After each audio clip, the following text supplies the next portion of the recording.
오늘 이 시간은 긍휼히 여기라 라는 제목을 가지고 하나님 말씀을 증거하도록 하겠습니다.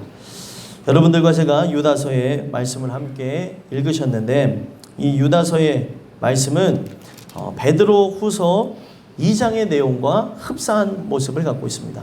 이 내용을 통해서 우리가 유추해 볼 수 있는 것은 누구의 영향을 받았다라고도 생각할 수 있지만, 가장 중요한 것은 성령 하나님이 한 분이기 때문에 동일한 메시지를 통해 이야기하시는 것이 있다는 거예요. 그 동일한 메시지가 무엇이냐면, 베드로 후서가 쓰여진 것은 바로 재림신앙을 끝까지 사소해라. 우리가 예수가 곧 오실 거니까 그 분이 오실 날을 바라다 보며 살아야 될 것을 얘기했어요. 근데 그 재림주로 오시는 예수를 늘 기다리며 은혜 안에 살면 안 되니까, 그때 당시에 거짓 교사가 교회 안에 침투하고 주변에서 역사하면서 하나님 말씀을 듣지 못하겠다는 거예요. 근데 마찬가지로 이 유다서의 내용을 보게 되면 거짓 교사들이 그 교회 안으로 침투하고 각 가정으로 들어가면서 어떤 일들을 하냐면 도덕적 방종을 부추기며, 그리고 우리가 기다려야 될 예수님에 대해서 그 예수는 기다릴 분이 아니라고 하는 잘못된 메시지를 좋다는 거예요. 그러면 예수를 기다려야지만 우리가 어떤 환경 속에서도 이기며 승리할 수 있는 건데, 예수님에 대한 생각을 모호하게 만들어버리면서 신앙이라는 것이 무너지는 그들에게 하나님 말씀을 다시 제대로 깨닫게 하기 위해서 쓴 것이 유다서였다는 겁니다. 그래서 이 유다서의 이 내용을 이제 제가 잠깐 말씀드렸는데, 제가 항상 배경을 좀 따분할 수도 있는데 말씀을 드리는 거는 이 배경을 통해서 오늘 나의 신앙의 배경에 하실 이야기가 있는 거예요. 근데 이 부분을 만약에 잘 안 들으시고 그냥 저 뒤에 얘기가 중요하니까 라고 하면은 뒤에 얘기를 왜 했는지를 모른다는 거예요. 그러니까 잘 들으셨으면 좋겠고, 항상 이 내용을 통해서 얘기하고 있는 게 이 유다서의 내용이 옛 이야기의 내용이 아니라 오늘 나에게 말씀하시기 위해 하나님께서 예정하신 바로 나의 모든 부분에서 순종하게끔 하기 위한 유언과 같은 메시지라는 거예요. 이거를 들어야 살 수 있다는 거죠. 어린아이들이건 또 청년들이건 노년에 계신 분들이건 우리가 정신을 차리고 들어야 되는 거는 바로 이런 거라는 거예요. 오늘날 많은 사람들이 잊고 살아가는 게, 내가 지금 이 자리에 부름을 받은 게 예배를 하기 위해서 부름을 받았는지 아니면 다른 걸 위해서 부름을 받았는지 잊어버릴 때가 있는데, 잊지 마시고 이 내용을 들으시면서 나의 삶 속에 하나님이 바라시는 게 무엇인가, 하나님이 원하시는 거는 그때 당시에 그 거짓 교사들로 인하여서 교회가 어지럽고 그들이 한 이야기를 통해서 어떤 일들이 일어났을까요? 교회가 반으로 쪼개지는 일들이 일어났고, 의심하는 자들, 참 복음에 대해서 의심하는 자들, 그리고 그 복음에 대해서 믿지 못하는 자들이 일어나게 되면서 하나님의 말씀을 통해 그 거짓 교사들은 심판이 예정되었다는 것으로 그들을 분류해버리고, 이들은 어떻게 긍휼이 뻗칠 수 있는 그런 수준이 아니니까 이들은 분류해버리고, 지금 하나님의 은혜 속에 나가야 될 택하신 자들을 향하여서 의심하고, 그리고 마음속에서 이 부분을 믿지 못하고 나갔던 이런 부분들을 어떻게 하라는 거예요? 긍휼히 여겨주라는 거예요. 지금 이 땅끝 교회라고 하는 교회는 어떤 사람들이 모였을 것 같아요? 죄인들이 모였어요. 죄인들이 모였는데 각양각색의 모습이 다 있습니다. 좀 나은 사람도 있다고 자기가 생각할 수도 있지만 하나님 보시기엔 다 어떤 존재들이에요? 죄인이라는 거예요. 그래서 우리가 이 내용을 통해 함께 봐야 되는 게, 이 말씀은 벌써 몇 주 전에 나온 말씀 아닙니까? 이 말씀을 통해 우리가 봐야 되는 것은 무엇이에요? 긍휼히 여기는 것.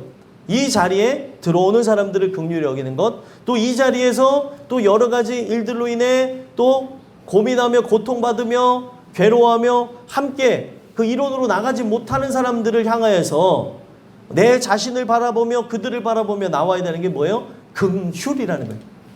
이 긍휼이 나오지 않으면 내가 아무리 주를 위해 살아간다고 하며 열정적으로 살아간다 할지라도 그 모습은 성경에서 얘기하는 게 뭐예요? 가짜라고 얘기하는 거예요. 가짜. 저는 이 말씀을 통해 우리 모두가 진짜로 구별되어지는 일들이 일어났으면 좋겠어요.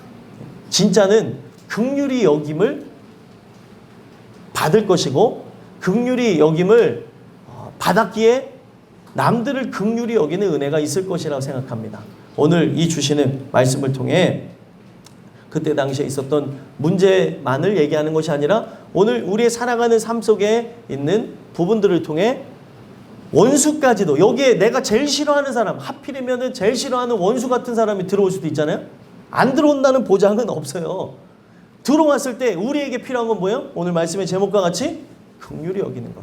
그러면 우리가 이 긍휼히 여기기 위해서는 어떤 모습이 있어야 되는가? 오늘 말씀을 통해 우리가 세 가지 말씀을 함께 나눴으면 좋겠습니다. 첫 번째로 긍휼히 여기려면 믿음 위에 자신을 세워야 된다는 거예요.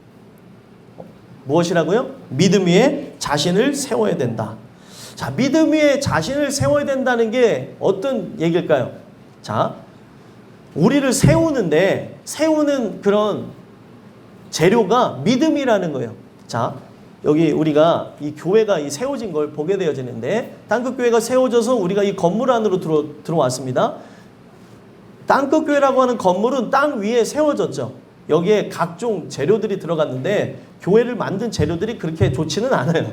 그래서 비가 오면은 셀 때가 있고 비가 오면은 흔들릴 때가 있고 어떨 때 차가 지나가면 무너지는가 하는 생각을 할 때가 있어요. 재료가 그렇게 좋지 않다는 거예요. 근데 어찌됐든 그 재료를 통해서 집을 만들고 하는 걸 보게 되어지는데, 성경은 우리에게 어떤 것이 터가 돼야 된다고 했냐면, 터는 예수님. 그 예수님 위에다가 바로 믿음이라고 하는 재료를 가지고 아름다운 집을 지어야 된다고 얘기하는 거예요. 자, 그러면은 우리가 믿음 위에 나라고 하는 사람을 세운다면, 나라고 하는 인생의 집을 세운다고 한다면 도대체 재료인 믿음은 어떻게 마련하냐는 거예요. 성경은 믿음은 들음에서 난다고 얘기합니다. 들음은 그리스도의 말씀으로 말미암음이라. 바로 로마서 10장에서 얘기하고 있는 부분이죠. 우리가 그 말씀을 통해서 들음으로 무엇이 생긴다고요? 믿음이 생겨난다는 거예요. 그러면은 오늘 우리가 어떤 존재를 긍휼히 여긴다면 가장 먼저는 어떤 존재부터 우리가 사랑하게 되어져요? 바로 내 자신을 사랑하고 내 자신과 같은 형제를 사랑하고, 마지막 단계가 누구예요? 형제 같지 않은 누구를 사랑해요? 원수. 늘 말씀드리지만 원수가, 집안에 있는 원수는 사랑할 만해요. 무슨 말인지 이해를 못하시네. 집안에 있는 원수는 사랑할 만하지만 집안 밖에 있는 원수, 나하고 완전 사상이 다르고 스타일도 다르고, 그리고 뭔 얘기만 하면은 나하고는 대립 구도를 있는 그 사람들, 그리고 뭐 심지어 그 사람들로 인해서 내가 손해를 보거나 피해를 봤다면 사랑하는 게 불가능합니다. 인간의 힘으로는. 그런데 하나님 주신 사랑이 우리에게 들어온다면 어떻게 한다는 거예요? 사랑할 수 있다는 거예요. 그래서 결국에는 이 부분의 가장 기초적인 단계에 그들을 사랑하기 위하여서, 누구를 긍휼히 여기기 위해서는 내가 믿음 위에 먼저 세워져 있어야 된다는 거예요. 다른 거에 세워져 있는 게 아니라. 사람들을 보게 되면 무엇이 기반되어졌는가를 뭘 통해서 아는 줄 아십니까? 신앙생활을 함께하고 있어요. 여기 땅끝교회 식구들이 다 나오면 100명이 되는데 다 안 나와서 그래요. 이런 문제, 저런 문제, 또 이런 일들, 저런 일들 때문에 못 나옵니다. 근데 언제 이들이 진짜 신앙인인가가 밝혀지냐면, 바람이 세차게 불 때, 비가 올 때, 그리고 눈이 내리고 우리의 삶에 역경이 올 때, 지금 말씀드린 이 부분은 진짜 바람이 불고 비가 내리고 눈이 오는 걸 얘기하는 것이 아니라 인생에 문제가 딱 찾아올 때 그 사람이 신앙이 있는가 없는가가 드러난다는 거예요. 오늘 우리가 믿음 위에 세워져 있지 않으면 하나님께서는 우리가 믿음으로 세워지게 하기 위해서 이 땅에서 믿음 없는 나를 보게 하신다는 거예요. 이게 뭐냐면 성경에서 복받은 자에게 나타나는 현상이라는 거예요. 이게 내가 믿음인 줄 알고 믿음 있는 줄 알고 살다가 죽었어요. 근데 나중에 봤더니 내가 믿음이 없어요. 그러면 믿음이 없으면 어떻게 됩니까? 예언아, 믿음이 없으면은 어디를 못 가니? 화장실을 못 가? 아니, 어딜 못 가, 그러면? 천국. 아, 똑똑해요. 다 알만한 걸 질문을 계속 얘기했는데 잘했어요. 네. 잘 듣고 있어야 되는데. 믿음이 없으면 진짜 하나님을 기쁘시게 하지 못하고 믿음이 없으면은 천국에 갈 수가 없다는 거예요. 근데 이 세상에서 내가 믿음 없는 거를 알게 되어졌다면 이건 뭐예요? 기회입니다. 믿음이 생겨날 수 있는 기회를 얻은 거예요. 근데 내가 믿음 있는 줄 평생을 착각하다가 죽었어요. 심판대 섰어요. 하하, 이제 나는 저 구원받은 자로서 이름이 호명되겠지.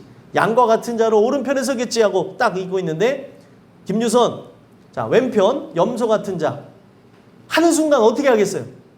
눈이 동그래지겠죠? 지금 이 눈보다 더 커질 거예요. 아니, 난 믿음 있는 줄 알고 살았는데 왜 내가 이쪽에 서지?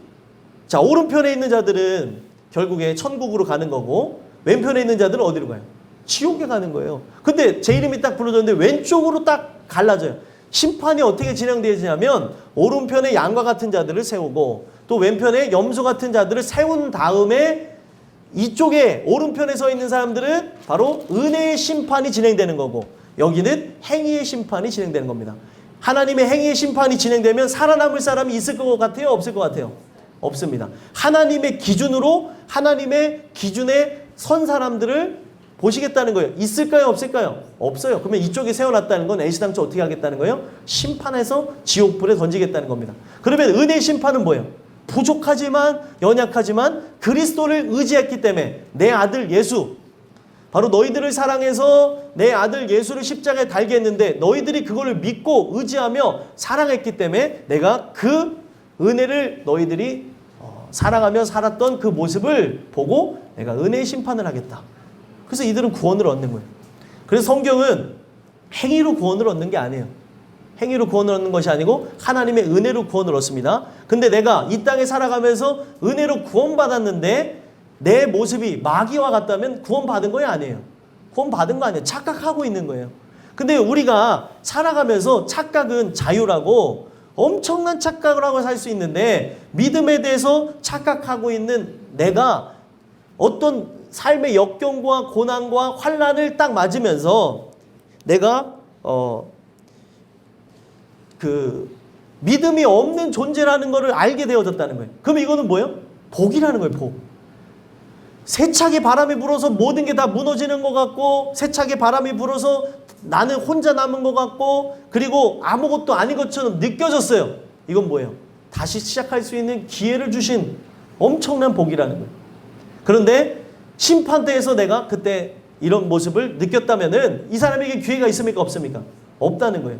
오늘 여러분들과 제가 이 주시는 말씀을 통해서 남들을 긍휼히 여기고 있는가 한번 살펴봤으면 좋겠고 그 긍휼히 여기는 그 모습 가운데 하나님이 나를 불쌍히 여기셔야 나타날 수 있는 게 뭐예요? 하나님 말씀을 들을 때에 믿음이라는 선물을 받게 되는 거예요. 성경에 보면 믿음이 뭐라고 얘기합니까? 선물이라고 얘기해요. 선물. 하나님만 줄 수 있는 거예요. 내가 이거를 원한다고 해서 받을 수 있는 것, 바란다고 해서 바랄 수 있는 그런 부분은 아니에요. 그래서 우리가 내가 어떤 열심으로서 얻을 수 있는 게 아니라 인간이 할 수 있는 최소한의 것이 뭐라고 얘기하는 거예요? 긍휼을 기다리는 거예요. 나를 불쌍히 여겨달라. 그래서 성경에 보게 되면 불쌍히 여겨달라는 내용들이 많이 나옵니다. 제가 요즘에 항상 좀 어떤 부부 속에서 계속 바라보는 인물이 바디메오라는 인물인데 그 사람을 얼마나 사랑하셨으면 하필이면은 바로 여리고성을 통과하면서 유다로 들어가는데 그 유다에 들어가기 전에 여리고성에 이제 그 통과하면서 가시려고 할 때 거기서 늘 예수를 부르짖었던 청년 하나가 있었던 거예요. 바로 소경이었던 맹인이었던 바디메오라는 청년입니다. 그는 늘 누구를 기다렸겠어요? 예수를 기다린 거예요. 목적이 뭐냐면 눈 뜨겠다는 목적이 아니에요. 문헌에 보니까 그때 당시 예수라는 이름을 갖고 활동했던 거짓 선지자들도 많았고 그리고 이적과 기사적인 그런 측면에서 그때 당시 하나님의 아들 예수님보다 더 기적을 많이 행한 거짓 선지자들이 있었다는 얘기를 제가 읽었다는 거죠. 그렇게 많은 사람들이 또 수많은 사람들이 그때 당시 막 궁중심리에서 이끌려갈 때 예수님을 따라하기보다 그런 거짓 선지자를 더 많이 따라다닌 이야기도 있더라는 거예요. 근데 그 많은 이야기 속에서 기적을 바랬던 것이 아니라 바로 바디메오는 그 맹인이었던 그 젊은 청년은 예수를 만나는 게 목적이었다는 거예요. 근데 눈이 어두우니까 자기 스스로 예수님을 찾아갈 수 있어요? 없어요. 그러니까 늘 하염없이 긍휼을 기다린 거죠. 나를 불쌍히 여겨주시옵소서. 불쌍히 여겨주시옵소서. 그러던 중에 예수가 여리고성을 통과하면서 내가 만나고 싶었던 분, 뵙고 싶었던 그분이 지나간다는 소식이 들려지니까 어떻게 되어져요? 시키지 않았는데 어떤 마음이 나오고 있습니다. 다윗의 자손 예수여, 나를 불쌍히 여기시옵소서. 그랬더니 사람들이 어떻게 할 것 같아요? 예? 조용히 해라.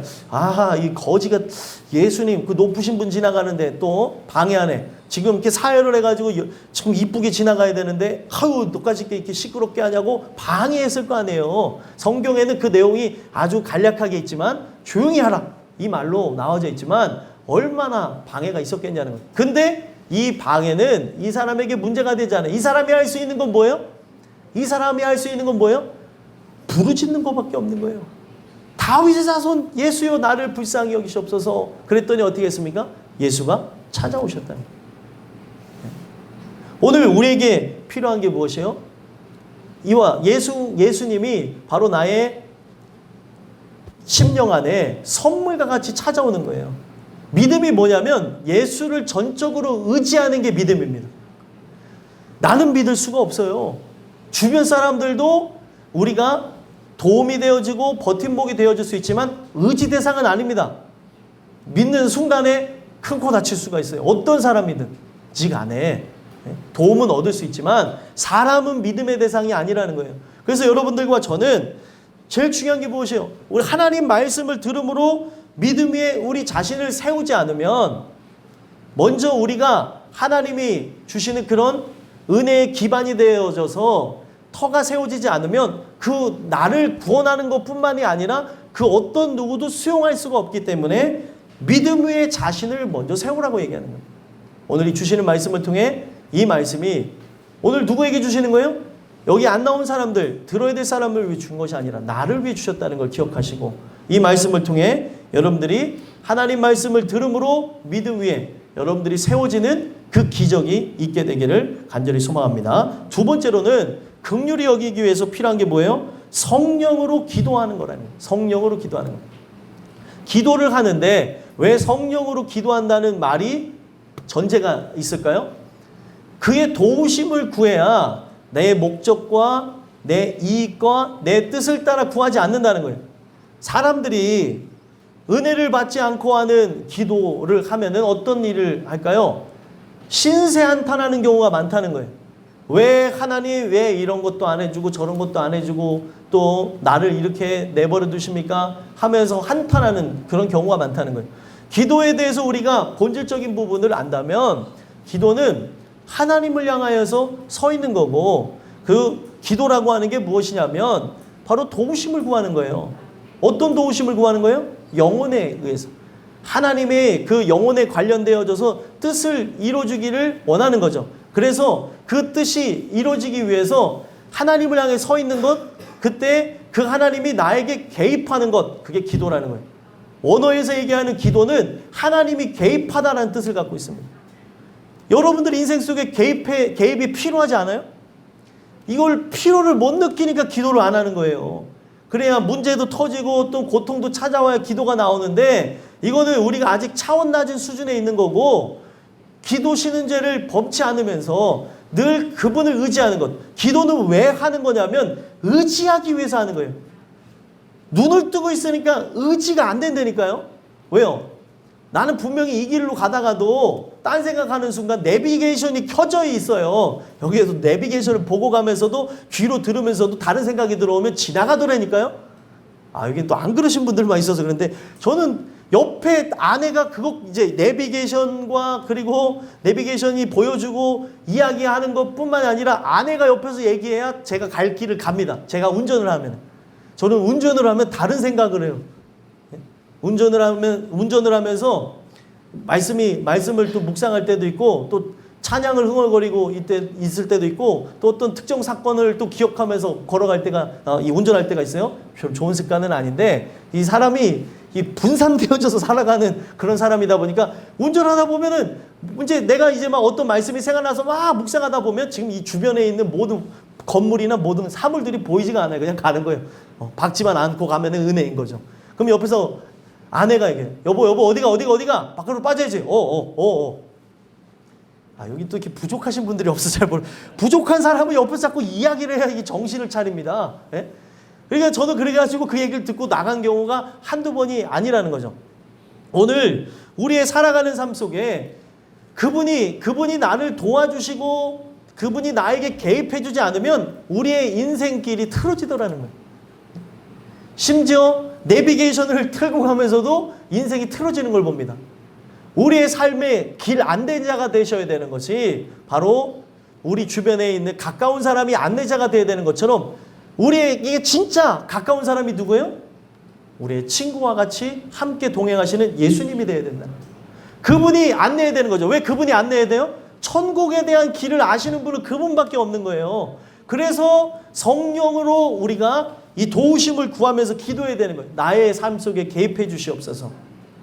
나는 하나님 앞에 기도한다고 앉아있지만 이런 생각이 들고 이런 마음이 들고 이런 것을 위해서 나갑니다. 나를 주관하여 주셔서 하나님의 소원과 함께 동일하며 하나님의 나라를 품고 기도하게 하옵소서. 그 뜻이 나에게 먼저 이루어지게 하시고 내 자녀들에게 이루어지게 하옵소서. 내 남편에게 이루어지게 하옵소서. 아내에게 이루어지게 하옵소서. 내 부모에게 이루어지게 하옵소서. 하나님의 뜻대로 나가야 되는데 그 뜻이 너무 아픕니다. 이러면서 기도하는 거예요. 순종해야 되는 걸 아는데 주님 순종하려고 그러니 뼈가 녹는 것 같습니다. 그래서 기도하는 거예요. 말씀을 들었는데 이 말씀을 순종하기에는 너무 고통이 따르는 거죠. 직접적으로 말씀을 딱 만약에 왔다고 생각해 보세요. 우리 김재영 원사님의 원수가 딱 있는데 그 원수를 사랑하라고 하는 직접적인 음성을 딱 들었어요. 근데 나는 그 사람을 사랑할 수가 없는 거예요. 근데 말씀은 사랑해야 된다는 걸 들었어요. 그러면 사람이 괴로움이 일어날까요? 안 일어날까요? 일어나죠. 여기서 누가 개입해야 이게 승리가 일어나는 거예요? 하나님이 개입하셔야 승리가 일어나니까 하나님이 인간에게 주신 진짜 선물 중에 선물이 뭐예요? 기도라는 걸 주셨다는 거예요. 도와주세요 하는 거죠. 예? 예준아? 그치? 도와주세요 하는 거지. 도와달라고. 얘는 꼭 필요할 때만 저한테 와요. 필요하지 않을 때는 안 찾는데, 예? 그때 이제 주변에 아빠가 없다 그러면은 그때 저한테 와서 큰아빠 이거 좀 도와주세요. 저번에는 제가 우리 교회 애들하고 농구하러 가려고 딱 이제 스케줄 잡았다는 걸 안 거예요. 자기가 농구를 못 갈 거를 딱 아는데 아빠한테 가자고 그러면 절대 안 갈 것 같고 엄마는 안 따라갈 것 같고 거기에서 결정권은 제가 갖고 있는 것 같으니까 큰아빠 저도 농구하고 싶어요. 농구 데려가 주세요. 2시간을 얘기하는 거예요. 제가 도망다니냐고 계속 따라다니면서 농구하러 가서 다행히 그때 비가 와서 농구하러 못 가서 그렇지. 안 그러면 얘 데려가게 되면 뭐 어떻게 하냐는 거예요.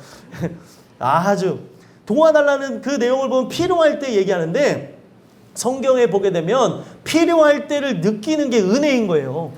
부족한 걸 느끼는 게 은혜인 겁니다.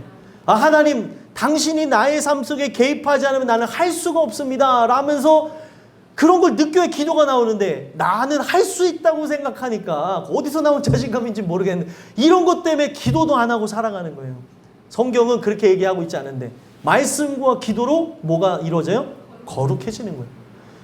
근데 말씀만 들어서도 안 된다니까요. 기도를 해야 완성이 일어나는 거예요. 거룩해야 어떻게 되는 겁니까? 바로 원수까지도 사랑하는 거죠. 긍휼히 여길 수가 있게 되는 거예요. 이거는 우리의 삶의 진짜 열매에 해당되는 부분인데 바로 그런 역사가 일어난다는 거죠. 그러니까 결국에 어떻게 해요? 바디메오 얘기를 또 하자면 바디메오가 들었어요. 계속 말씀을 들으니까 하나님의 그 은혜를 구하면서 예수에 대한 소식을 듣다 보니까 예수가 내 곁에 오셨다는 소식을 들은 거예요. 그러니까 그가 할 수 있는 최선의 방법은 뭐예요? 눈도 보이지 않는 존재가 할 수 있는 게 뭐예요? 소리를 지르면서 부르짖는 거였다는 거예요.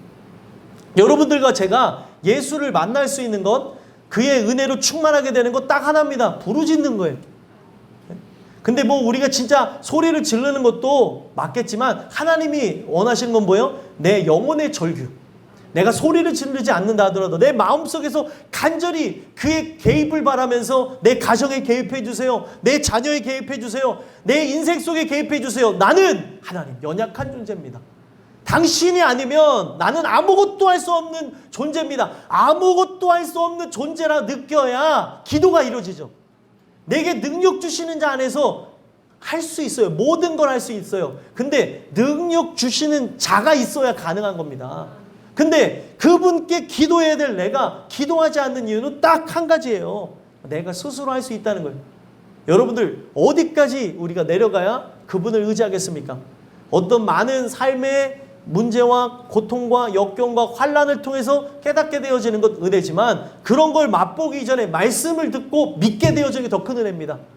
그러고 경험해보면서 가는 것도 은혜지만 경험하지 않고 그 부분을 가늠하지 않고 딱 그 하나님 주시는 은혜 속에서 나가는 게 진짜 우리가 뭘 경험해봐야지 알겠습니까? 이 말씀을 통해서 하나님이 이렇게 길을 정하셨구나 믿게 되어지는 게 지혜라는 거죠. 오늘 주시는 이 말씀을 통해서 여러분들과 성령의 도우심 속에 기도함으로 긍휼히 여길 수 없는 자, 긍휼히 여길 수 없는 원수까지도 사랑하는 은혜가 일어났으면 좋겠어요. 우리가 왜 기도가 필요해요? 내 혈육도 사랑하지 못할 때가 있지 않아요? 아니신 분들만 많이 오늘 계시는지 모르겠는데 내 혈육도 사랑할 때 이 사랑의 밸런스가 깨질 때가 있다는 거예요. 안 사랑하진 않아요. 사랑하는데 어떻게 해요? 어떨 때 미움이 막 와서 미움이 더 앞설 때가 있다는 거예요. 사람이라. 사랑은 하는데 내 혈육인데도 그런데 원수는 밸런스가 맞겠습니까? 원수 그래 사랑이 다짐했어요. 얼굴 보는 순간 어떻게 될까요? 얼굴 보는 순간 이 다짐이 사라진다니까요. 아유 내가 저 사람을 사랑한다는 게 미친 짓이지. 네? 우리 교회에서 미워하는 사람들은 전혀 없지만 우리가 우리의 살아간 삶 속에 늘 기도하면서 깨어 있어야 이와 같은 일들이 나에게 일어날 때에 긍휼히 여길 수 없는 자를 긍휼히 여기는 걸 통해 어떤 일이 일어나는 거예요? 내가 진짜라고 하는 게 증명이 되는 겁니다. 여러분들은 증명되어지기 위해서 살아가는 거예요. 하나님의 사람으로 그리스도인으로. 이것을 늘 말씀을 듣고 나가는 것뿐만 아니라 기도함으로 거룩을 힘입어서 나가는 은혜가 있게 되길 간절히 소망합니다. 마지막 세 번째로는 긍휼히 여기기 위해서 우리가 어떻게 해야 되냐면 하나님 사랑 안에서 거해야 된다는 걸 이야기하고 있다. 하나님 사랑에 거해야 된다. 자, 하나님 사랑 안에 거한다는 게 어떤 의미겠습니까? 하나님 사랑 안에 거한다는 것. 지금 앞전에 말씀드린 말씀과 기도가 바탕이 되어지면서 우리에게 일어나야 될 것은 그 사랑 안에 들어가게 되는 거예요. 그래서 하나님 사랑 안에 들어가게 되어지면 그 사랑을 통해서 우리의 삶에 행위가 나오게 되는 거죠. 하나님 주시는 그 은혜를 통해서 우리가 먼저 하나님을 사랑하게 되어지지 않으면 이웃을 사랑하는 것뿐만 아니라 원수를 사랑하는 것이 불가능해진다는 거예요. 성경에서 말하는 이 사랑은 어떤 사랑인 것 같아요? 인간이 할 수 있는 본능적인 내가 본능적으로 사랑할 수 있는 대상들이 있죠. 그 본능적인 사랑이 아니라 하나님 사랑을 얘기하는 거예요. 하나님 사랑은 하나님 사랑을 받아야 하나님 사랑 안에 거해야 하나님 사랑 속에 있어야 할 수 있는 것들입니다. 그 사랑을 갖고 용서할 수 없는 자들을 용서하고 그 사랑을 가지고 어떻게 해요? 그들을 불쌍히 여기면서 나가는 부분들이라는 거예요. 왜 성경이 이 긍휼히 여기기 위해서 이렇게까지 적어놨냐는 거예요. 결국에 하나님 사랑을 받아야 이웃을 사랑한다는 이 이야기는 뭘 얘기를 하는 거냐면 열매에 관한 이야기를 하고 있다는 거예요. 여러분들의 삶 속에 진짜 내가 그리스도인이라고 한다면 그리스도인이 사랑할 수 없는 자를 사랑함으로 내 안에 이 세상의 씨가 아니라 하늘의 씨가 들어왔음을 우리가 열매로 보게 되는 걸 확인하라고 얘기하는 거예요. 이게 없다면은 진짜 그리스도인이 아니라는 거죠. 사랑할 수 없는 자를 사랑하는 거예요. 그래서 성경은 바로 21절, 22절 한번 같이 읽어볼까요? 읽어보겠습니다. 시작. 하나님의 사랑 안에서 자신을 지키며 영생에 이르도록 우리 주 예수 그리스도의 긍휼을 기다리라. 어떤 의심하는 자들을 긍휼히 여기라. 아멘. 이 사랑 안에서 거하는 이유가 뭐냐면 나도 지키고 이 사랑 안에 거해야 우리가 결국에 영생에 이르고 긍휼을 끝까지 기다릴 수 있는 거예요. 이 사랑 안에 거해야. 그리고 이 사랑 안에 거하는 것으로 우리뿐만이 아니라 어떤 일이 일어나는 겁니까? 내 주변에 있는 사람까지도 똑같이 지켜주며 영생에 이를 수 있도록 긍휼한 마음을 가지고 그들을 보듬어주며 이끌어주며 함께 갈 수 있다는 거예요. 사랑 안에 거해야 하는 게 전제예요. 이 사랑 안에 거하지 않는다면 불가능한 거죠. 그래서 성경은 고린도 교회 문제가 많았을 때 고린도 교회 문제를 통해서 너희들에게 이런 문제가 있는 이유는 딱 한 가지라는 거예요. 어떤 문제를 갖고 있는 거예요? 사랑의 현현이신 그리스도가 없어서라는 얘기를 했다는 거예요. 교회고 은사활동이 활발했고 또 거기에서 오늘날로 얘기하면 많은 복을 받았다는 사람들도 많이 나왔습니다. 근데 그게 진짜 복이냐는 거예요. 부자가 되어진 게, 교회가 부유해지는 게, 사람이 부유해지는 게 진짜 하나님 말씀 안에서 이루어진 거라고 하면 복이라고 할 수 있겠지만 교회는 부유해졌어요. 사람들은 부유해졌는데 진짜 복 되시는 예수가 없으니까 이게 부유하게 되어진 게 뭐예요? 저주였다는 거예요. 저주. 내 주변에 죽어가는 교회 사람들도 바라보지 못하는데 그게 무슨 복이냐는 거예요. 성경에서 그거를 역설적으로 얘기하는 거예요. 바울은 천재입니다. 근데 그가 천재인 것뿐만이 아니라 하나님의 감동을 통해서 어떤 일을 했냐면 1차원적으로 말씀을 듣는 사람들에게는 바로 도덕과 윤리에 관한 말씀으로 들리게 되어졌고 영생을 사모하는 자에게는 영적인 말씀으로 들려지게 되는데 똑같은 그런 이야기 속에서 그 말씀을 통해 거기에 안에 깨달아야 될 사람들이 뭘 어떻게 하기를 바란 거예요? 우리가 진짜 사랑의 현현이신 예수가 없어서 이런 분열과 그리고 분쟁이 일어나게 되어졌고 송사가 일어나게 되어졌고 각종 우리의 어떤 의의를 드러내기 위해서 먹느냐 마느냐 하면서 싸움박질이나 이런 것들이 왜 일어나냐는 거예요. 예수가 없어서 그렇다는 거예요. 결론적으로. 오늘날 많은 사람들이 이걸 가지고 신약 성서에 대한 이야기를 갖고 설교를 하게 되면 왜 도덕과 윤리에 관한 얘기로 바뀌냐면 그 안에 참된 메시지, 영적으로 이야기하는 그런 부분들을 캐치하지 못하고 하라고 하는 것, 행동적인 이야기만 바라보다 보니까 도덕과 윤리에 관한 말씀으로 낮춰버린다는 거예요. 바울이 쓴 의도를 보게 되어지면 바울은 영적으로 살아가려는 사람들에게 준 메시지가 그 안에 숨겨져 있도록 하기 위해서였고 또 육적으로 살아가는 사람들에게는 눈으로 볼 때 육적인 것들을 취하게 만들었다는 거예요. 여러분들은 오늘 이 말씀을 통해서 어떻게 말씀을 듣고 계십니까? 우리가 이 사랑 안에 거하지 않으면 성경은 어떻다는 거예요? 가짜라고 얘기하는 거예요.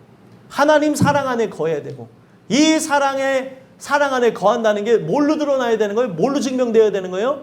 열매로 증명되어져야 되는데 내 안에 예수가 있어야 사랑의 현현이신 예수가 있어야 어떻게 한다는 거예요? 사람을 사랑할 수 있다는 거예요. 그래서 긍휼을 기다리라라고 하는 건 여기서 말하는 긍휼은 예수님을 상징하는 것뿐만이 아니라 우리의 삶의 은혜를 추구해야 되는 부분도 얘기하고 있는 거고 또 어떤 의심하는 자들을 긍휼히 여기라라고 하는 이 내용을 왜 이야기를 하고 있냐면 내가 누군가를 긍휼히 여기는 것으로 하나님의 택하신 자로 완벽한 분류를 이루라는 거예요. 그래서 똑같이 얘기하고 있습니다. 마지막에도 두려움으로 긍휼히 여기라라는 내용을 23절에다 붙이고 맞추고 있어요. 긍휼히 여기라고 뿐만 아니라 두려움으로 긍휼히 여겨야 된다는 거예요. 왜 그렇습니까? 내가 누군가를 긍휼히 여기지 않는다면 나는 뭐예요? 버리운 자라는 거예요. 하나님 주시는 그 은혜가 있는 듯 나는 착각하며 살고 있지만 없다라고 하는 결론을 내는 거죠. 그래서 의심하는 자들을 긍휼히 여기라고 하는 건 뭐예요? 그때 당시 거짓 교사에 의해서 흔들렸던 사람들, 잘못된 사상에 의해서 참 복음에 대해서 오해하면서 그리고 주변에 있는 하나님 사람들을 미워했던 그런 사람들 그리고 바깥으로 이들이 나갔다가 왔다 갔다 하면서 나갔던 이런 부분들까지도 다 어떻게 하라는 거예요? 긍휼히 여기라는 거예요. 의심했었기 때문에 나갔을 수가 있죠. 의심했었기 때문에 돌아다녔을 수 있죠. 의심했었기 때문에 자기의 생각에 따라서 막 살아갔을 수가 있다는 거예요. 근데 그들이 바깥에서 돌아다 보니까 아 내가 틀렸구나 하면서 돌아왔는데 어떻게 하냐는 거예요. 하나님 사랑 안에 진짜 거했던 사람이라면 너 그때 당시 어려울 때 우리를 배신했었지 하면서 차버리는 게 아니에요. 어떤 교회에서 이런 문제가 있었는데 이 사람이 나중에 회개하고 돌아왔더니 차버린다는 거예요. 말이 되는 소리입니까? 하나님 말씀을 알게 되어지면 회개하고 돌아온다면 저는 그래요. 우리 땅끝교회 식구들 중에 이런 문제 때문에 저런 문제 때문에 나갔을 수 있어요. 어떤 누구라 한다 할지라도 잘못했다고 돌아오면 우린 다 수용해줘야 될 하나님의 사람들이라는 거예요. 어떤 죄를 졌을지라도 받아줘야 되는 게 하나님 사랑 안에 거하는 사람이라는 거예요. 그래서 의심했던 자들, 그렇게 떠나갔던 자들, 그런 문제 속에 있는 사람을 긍휼히 여기라는 거예요. 그러면서 마지막에 하는 얘기가 뭐예요? 우리가 왜 하나님 사랑 안에 거해야 됩니까? 이 사랑이 나오지 않으면 가짜이기 때문에 그런 거예요. 23절 읽어보겠습니다. 읽겠습니다. 시작. 또 어떤 자를 불에서 끌어내어 구원하라. 또 어떤 자를 그 육체로 더럽힌 옷까지도 미워하되 두려움으로 긍휼히 여기라. 아멘. 자, 이 내용을 보니까 이들을 구원하고 긍휼히 여기는 이 내용 속에서 처음에 보니까 뭐라고 나왔어요? 어떤 자를 어디서 끌어내래요? 불에서 끌어내라는 거예요. 여러분들 불 속에 들어갔는데 내가 불 속에 들어간 사람을 봤어요. 그럼 어떻게 하는 게 맞습니까? 예? 아니 당장 내가 이 사람을 꺼낼 수 있는 부분이에요. 이 사람 의식을 잃고 잠깐 이렇게 불이 아주 크게 이렇게 번지지 않은 상태에서 내 눈앞에 있다면 끄집어내는 게 당연한 거죠. 저 사람이 불에 들어가는 것, 이제 들어가기 전에 막 놔 하면서 저기에서 뭘 갖고 와야 돼. 사람이 이 불타는 걸 제가 어렸을 때 목격했는데 그 안에다가 금은 폐물을 두고 왔다고 막 들어가려고 하는 거예요. 그랬더니 김씨 그러면 안 돼 하면서 옆에 사람들이 팔 잡는 거 하면서 우리 동네에서 불이 났는데 그걸 보는 거예요. 정신 차려. 저거는 타면은 그냥 없어지는 거지만 김씨는 들어가면은 못 나와. 그러면서 막 아저씨, 아주머니들이 그 동네에 불이 났을 때 그거를 그렇게 말리는 걸 봤어요. 근데 참 제가 부패했고 못됐기 때문에 불구경하는 게 그렇게 재밌더라고요. 한 7살 때쯤인데 그냥 막 불에 홀라당 타는 건데 그 불탄 집에 친구가 살았어요. 영수라고. 그 당연히 뭐 거기 사람들 다 살았으니까 제가 이런 말씀을 드리죠. 다 탔어요. 싹 탔어요. 근데 막 거기 뭐 가지고 들어가야 된다고 막 난리가 난 거예요. 근데 사람들이 말리니까 안 들어갔어요. 안 말렸으면 사람이 불타는 거에 대한 그 이성을 잃어버리니까 들어가더라니까요. 그런 것도 봤었습니다. 근데 여러분들이 깨어있는 자라고 한다면 지금 지옥불에 들어가려고 이 세상의 그런 사상을 따라가고 죄악을 따라가서 가는 걸 나는 보고 있는데 가만히 있겠냐는 거예요. 사랑이 뭐예요? 사랑이 뭡니까? 그 불 가운데 있는 자를 끄집어내는 게 사랑이라는 거예요. 긍휼이 뭐예요? 불쌍히 여긴다면 아유 불쌍하다 이걸 위해서 존재하는 말이 아니라 불쌍하면 잡아 끌으라는 거예요. 아니 저 사람이 신앙생활을 안 하고 지금 죽음으로 나가고 있는데 그리고 멸망으로 나가고 있는데 저러다가 분명히 문제가 생길 걸 알고 있는데 내 가족 중에도 이런 사람이 있는데 나와 함께 신앙생활하는 사람들도 이런 사람들이 있는데 이런 사람도 어떻게 되는 거예요? 그냥 내버려 두겠습니까? 이게 사랑이 아니라는 거예요. 하나님 사랑으로 보자는 거예요. 육신의 사랑으로 하다가 멈추는 게 아니라 하나님 사랑으로 한다면 인생이 언제 죽을 줄을 모르는데 왜 내버려 두냐는 거예요. 머리가 터지도록 싸워서라도 끄집어내야 되는 게 불 가운데 들어가는 사람이라는 거예요. 그렇지 않습니까? 물속에 빠진 사람도 구원할 때 어떻게 해야 돼? 기절할 때까지 기다린다면 빼야 되는데 왜요? 살려달라고 하면서 같이 막 때리고 그래갖고 같이 빠지는 걸 봐요. 그래서 어떤 사람이 이 사람을 당장 데리고 나와야 되는데 뭐 이제 살라고 발버둥 치니까 톡 쳐서 기절시키고 데려 나왔다는 얘기도 있다는 거죠. 그렇게 막 발버둥 치는 거예요. 물속에 들어가도 살려달라고 하면서 그렇게 하고 있는데 자칫 잘못하면 근데 불 속에 들어가고 있어요. 불 속에 들어가는 그 사람들 이성을 잃고 이게 지옥불로 들어가는지 모르고 그렇게 들어가고 있는데 그거를 내가 가만히 보겠냐는 거예요. 성경에 보게 되면 음녀가 어떻게 한대요? 이 사망의 집에서 이렇게 거리에 가지고 손짓한대요. 잠언서에 보면. 그러면은 그 음녀가 하는 그 유혹을 따라서 거기 그 음녀를 따라서 그 집에 들어가잖아요. 사람이 어떻게 될까요? 그 음녀의 집은 결국에 수울과 연결되었다는, 지옥과 연결됐다는, 거기가 지옥으로 들어가는 줄 모르고 손짓하고 있는 거야. 그러면서 막 오라는 거죠. 병용아, 일로 와 이러면서 하는 거예요. 일로 들어와. 근데 우리가 그걸로 들어가는 걸 막 보고 있어요. 그럼 어떻게 해야 될까요? 예? 나는 깨어서 절로 들어가면은 그냥 저 집으로 들어가는 게 목적이 아니라 저 집은 어디랑 연결된 거예요?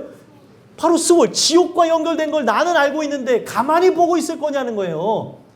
여러분들 이렇게 볼 때 있잖아요. 우리 아이들을 볼 때 물 보듯 뻔하다고 하면서 저렇게 나가게 되면은 넘어지게 될 거 딱 알 때가 있어요. 아, 저렇게 되면 넘어질 텐데, 말씀 전할 때 귀 막고 있으면 안 될 텐데, 예? 한 거를 많이 보고 있다면 막 이렇게 귀 막고 있어. 들어야지 이놈아. 귀를 막고 있어. 예? 누가 귀를 막았어? 하면서 예. 아니, 우리 살아가는 삶 속에 내가 그 사람이 그렇게 들어가는 걸 보고 있는데 가만히 있겠냐는 거예요. 불에서 끌어내어 구원하라는 거예요. 근데 여러분들, 불 속에서 사람을 끌어낸다고 하면 나에게 여기에 이 불 속에 있는 사람을 끌어내기 위해서 끌어내다 보면 내가 화상을 입을까요? 안 입을까요? 입어요. 그걸 두려워하지 말고 끄집어내야 된다는 거예요. 근데 사람은 진짜 어떤 역사적인 사명감이 없으면 그거를 못합니다. 그렇죠? 나하고 관련된 사람이 아니면 그걸 못하는데, 영혼을 사랑하는 마음이라면, 이게 영혼 사랑하는 마음 속에 하나님 사랑으로 하고 있다면, 내가 손해를 보고 고통을 받고 괴로움이 있는다 하더라도 어떻게 해요? 얘기를 한다는 거. 이 얘기해봐야 머리 아프고 싸움 날까봐 안 해요가 아니고, 싸움이 나다 할지라도, 머리가 아프다 할지라도 이것으로 인해서 저 사람과 내가 안 보게 될 수도 있어요. 택한 사람이면 이 얘기를 듣고 돌아올 수도 있지만, 이 이야기만 하면 당신하고 만나면은 머리가 아파 맨날 왜 이 얘기만 하냐고 하면서 다른 길을 걸어가게 될 수도 있지만, 그거는 내가 생각해야 할 부분이 아니고 내가 헤아릴 부분이 아니고, 하나님이 그 영혼에 대해서 불쌍한 마음을 주면은 만나서 또 얘기하라는 거예요. 네? 뻔히 들어가는 걸 아는데, 멸망으로 가는 걸 아는데 손해볼 걸 두려워하지 말고 이 사랑 안에 거하는 자라면 이것을 헬감으로 내가 진짜라는 걸 증명하라고 하는 겁니다. 그리고 그렇게 하는 것뿐만 아니라, 여기가 만약에 원수가 아니라고 한다면, 내 사랑하는 사람이라고 하면 끄집어내기 쉽겠죠. 근데 원수 같은 자들도 구원해야 될 때가 있다는 것을 전제해서 마지막에 어떤 얘기를 하고 있어요? 또 어떤 자를 그 육체로 더럽힌 옷까지도 미워하되 어떻게 하랍니까? 두려움으로 긍휼히 여기라는 거예요. 육체로 더럽힌 옷까지도 미워하되 두려움으로 긍휼히 여기라는 얘기가 뭐예요? 그냥 육체적인 것, 옷까지, 이거는 우리가 미워할 수 있지만 근본적인 걸 미워하지 말라는 거예요. 그 사람을. 죄악의 흙구덩이, 죄악의 그런 구덩이에서 뒹굴고 있는 사람을 내가 끄집어냈어요. 그런데 그 끄집어낼 때 그 죄악에서 뒹굴면서 했던 그런 흙까지나 이런 것까지는 미워할 수 있어요. 저 사람이 죄를 범하면서 나갔던 그 죄까지는 미워할 수 있지만 사람 자체를 미워해서는 안 된다는 거예요. 이게 쉽겠습니까? 은혜가 아니면은 불가능한 거예요. 어떤 경우에서든지 하나님 주신 은혜가 아니면은 불가능한데, 마지막에 이거를 육체로 더럽힌 옷까지도 미워하되, 마지막에 붙은 얘기가 뭐예요? 두려움으로 긍휼히 여기라는 건 뭐예요? 내가 혹여나 그런 이 부분을 두려워하면서 미워하면서 나간다고 하는데, 사람을 미워할 수 있나요? 없나요? 예? 나에게 원수되어진 자를 내가 구원하면서도 그 원수된 자를 미워할 수 있어요? 없어요? 있어요. 미워할 수 있는데, 만약에 내가 그를 미워하게 된다면 두려움으로 그를 불쌍히 여기라는 것. 이 얘기를 왜 했냐면, 내가 만약에 그를 두려움으로, 진짜 두려움 가운데에 이 일을 행하지 않으면 나는 뭐예요? 가짜라는 얘기를 하는 거예요. 나는 가짜라는 거예요. 그래서 예수님의 말씀을 토대로 해서 이것도 나온 거다 보니까, 예수님이 어떤 말씀을 하셨습니까? 주기도문 가운데 우리가 우리에게 잘못한 자를 용서한과 같이, 죄 지은 자라고 이렇게 되어졌잖아요. 그 죄 지었다고 하는 게 사실 원래는 잘못한 자를 용서한과 같이 뭘 해달라는 거예요? 내 죄를 용서해달라는 거예요. 내 죄를. 나에게 수많은 잘못할 수 있어요, 사람들이. 그렇죠? 근데 내가 이 잘못을 용서하는 걸 통해서 제일 중요한 건 뭐예요? 하나님만 용서할 수 있는 게 뭐예요? 죄입니다. 나는 죄인이에요? 죄인이 아니에요? 죄인이죠. 여러분들은 죄인이에요? 죄인이 아니에요? 죄인이죠.